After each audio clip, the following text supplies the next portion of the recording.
Bonjour, aujourd'hui je vais vous parler de la loi du virtuel qui est la 5e loi des 12 lois quantiques. Que nous dit-elle? Elle nous dit d'abord, une des grandes idées générales, c'est que on passe du virtuel au réel par renoncement, c'est-à-dire le virtuel c'est une foultitude de choses, beaucoup de possibilités, alors que le réel, eh bien, c'est ce qui est, et ce qui est, eh bien, si quelque chose est, par exemple si une page blanche n'est pas blanche mais verte, eh bien justement elle n'est pas des autres couleurs, tandis que au niveau du virtuel, eh bien, on peut imaginer qu'une page peut être verte, bleue, jaune, blanche aussi, et ainsi de suite. Voilà, c'est un peu la différence. Donc j'aurai l'occasion sans doute de le redire, il y a une phrase de André Gide qui dit « Choisir, c'est renoncer au reste, c'est-à-dire à tout le reste. » C'est-à-dire, on passe quelque part, il y a deux façons de passer en fait du virtuel au réel.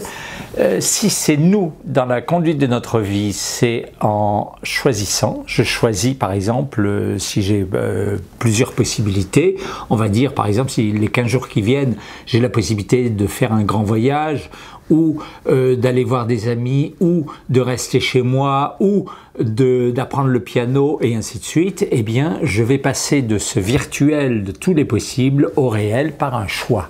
Et si je suis dans la nature, et ça j'aurai l'occasion aussi d'en reparler, eh bien, je vais passer du virtuel, il y a quelque chose en physique quantique qu'on appelle les particules virtuelles, eh bien, je vais rendre une particule virtuelle, je vais la rendre réelle en lui fournissant de l'énergie.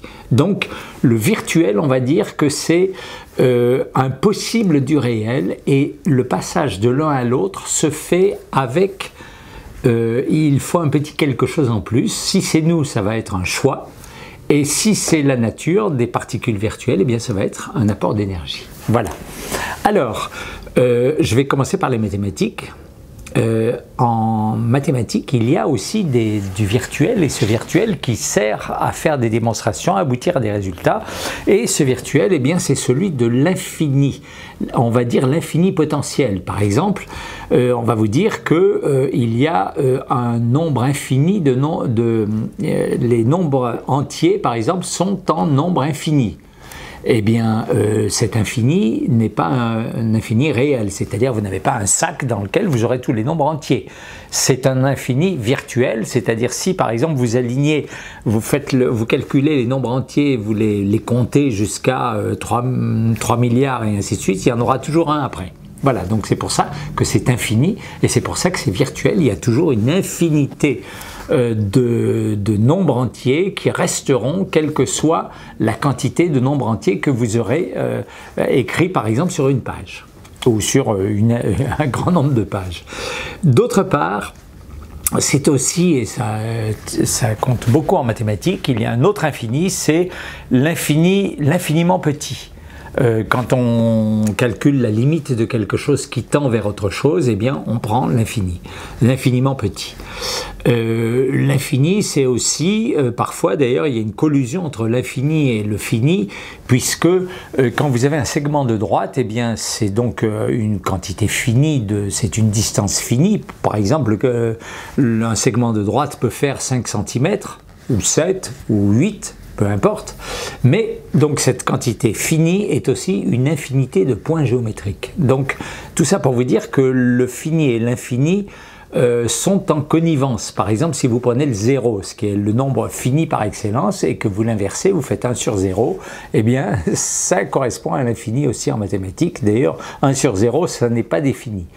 Mais quand vous avez une quantité au numérateur qui reste fini, et une quantité au numérateur qui tend vers 0, eh bien le rapport entre les deux, pour ceux qui ont fait un petit peu de mathématiques, eh bien tend vers l'infini. Voilà. Alors en physique, encore une fois, la loi du virtuel, beaucoup plus que l'infini, c'est celle des phénomènes dits virtuels, justement, à savoir qu'il y a ce qu'on appelle les particules virtuelles. Alors les particules virtuelles, ce ne sont pas des particules réelles, on s'en serait douté, et ce sont ce qu'on appelle des fluctuations du vide, parce que le premier grand virtuel en mathématiques, en physique, pardon, eh bien c'est justement le vide quantique. Et ce vide, c'est on va dire un milieu un peu paradoxal, puisque a priori il est comblé de rien du tout, mais en fait il contient toutes les lois de la physique d'une part et beaucoup d'énergie d'autre part. Mais il est agité de fluctuations, et dans ces fluctuations, eh bien, vont apparaître des paires de particules, antiparticules, des paires de particules qui vont disparaître à peu près au même moment qu'elles ont été créées. C'est-à-dire, ces fluctuations sont très momentanées. Et je ne rentre pas dans le détail, mais elles sont en tout cas astreintes à ce qu'on appelle le principe d'incertitude, ou du moins une inégalité de type de Heisenberg qui est entre le temps où elles vont apparaître et l'énergie qu'elles empruntent au vide. Je referme la parenthèse. Donc, tout ça pour vous dire qu'il y a plein de phénomènes qui se passent. Le vide quantique est un milieu qui bouillonne de particules virtuelles. Alors ce qui est quand même intéressant, c'est que ces particules virtuelles ont des effets repérables, notamment ce qu'on appelle l'effet Casimir et d'autres, polarisation du vide, enfin il y a plein de phénomènes. Tout ça pour vous dire que ce n'est pas qu'une vue de l'esprit, mais ces particules, bien que virtuelles, ont un effet dans la matière. Voilà. Alors ensuite, un autre virtuel qui rejoint celui le virtuel psychologique dont j'ai parlé tout à l'heure, ce virtuel psychologique est celui de tous les choix que j'ai devant moi, mais je sais que un choix ne deviendra réel que quand j'aurai renoncé à tous les autres. C'est-à-dire, par exemple, si je choisis de partir en voyage, eh bien, je n'irai pas chez mes amis. Voilà. Alors qu'au début, virtuellement, tous ces choix étaient possibles. Eh bien, cet autre virtuel quantique, c'est celui de ce qu'on appelle les états superposés, c'est-à-dire le flou quantique qui permet a priori, tant qu'on ne l'observe pas en tout cas, à une particule d'avoir, si on peut dire, à la fois la tête en bas et la tête en haut, ou de tourner dans une toupie quantique, si elle était quantique, de tourner à la fois dans un sens et dans l'autre. En bref, d'être une chose et son contraire, et encore une troisième chose, et ainsi de suite. Voilà, ça c'est le flou quantique, et c'est donc un état que l'on appelle en général virtuel, et qui ne deviendra réel que quand soit une observation, soit ce qu'on appelle un saut quantique vont réduire cet état virtuel, cet état superposé, et au flou quantique sera substitué le précis du quantique. Voilà. Alors, un autre virtuel, eh bien, c'est le non-visible, l'invisible du monde quantique, et dans cet invisible, il y a notamment ce qu'on appelle la non-séparabilité ou l'intrication, qui, pour ceux qui, je rappelle, donc, c'est dans certains cas, par exemple, vous avez deux photons qui partent dans deux directions opposées, et les conditions dans lesquelles ils sont nés ensemble font qu'ils restent liés l'un à l'autre. Et en quoi c'est virtuel?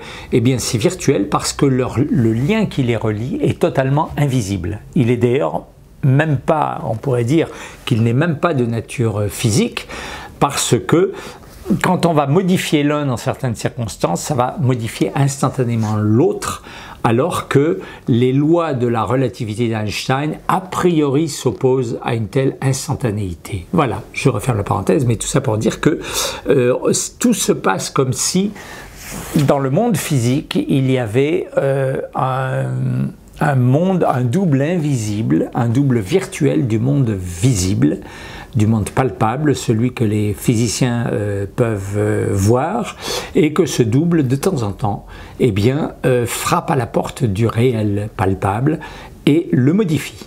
Voilà. Alors maintenant, qu'en est-il du virtuel dans la nature et dans la culture? Alors, je dirais, pour employer une image presque de poète, que par exemple, la graine d'un arbre, c'est la virtualité de l'arbre. C'est-à-dire, il y a dans la potentialité, dans la graine d'une plante, quelle qu'elle soit, il y a la potentialité de la graine, de la plante elle-même. Voilà, donc là, on a déjà une espèce de virtuel. Autre exemple, C'est la même chose chez les animaux, c'est la même chose, un enfant porte en lui toutes les virtualités de l'adulte qui va devenir, et sans doute que ces virtualités ne deviendront pas toutes réalité parce que la vie lui a donné des épreuves, parce qu'il a fait des choix et ainsi de suite, et donc il n'a pas pu développer toutes les potentialités qui sont en lui. Alors, on peut dire aussi en termes de psychologie, par exemple, que le désir est la virtualité du plaisir, c'est-à-dire le désir tend vers quelque chose et tend vers la recherche d'un plaisir. Par exemple, on va manger un mets, celui qu'on préfère, donc on y pense, ça donne du plaisir et ça va vers le plaisir gustatif et ainsi de suite, évidemment. Alors, dans la culture, en fait, dans notre culture, nous sommes de plus en plus imbibés aussi par un monde virtuel. C'est l'évolution technologique fait que nous sommes de plus en plus dans le virtuel. Alors dans ce virtuel, il y a par exemple, récemment, notre dépendance à ce qu'on appelle les réseaux sociaux. C'est-à-dire vous n'avez plus la personne en face, vous ne lui parlez plus, vous êtes en train de pianoter sur le clavier de votre petite machine électronique et vous envoyez un message.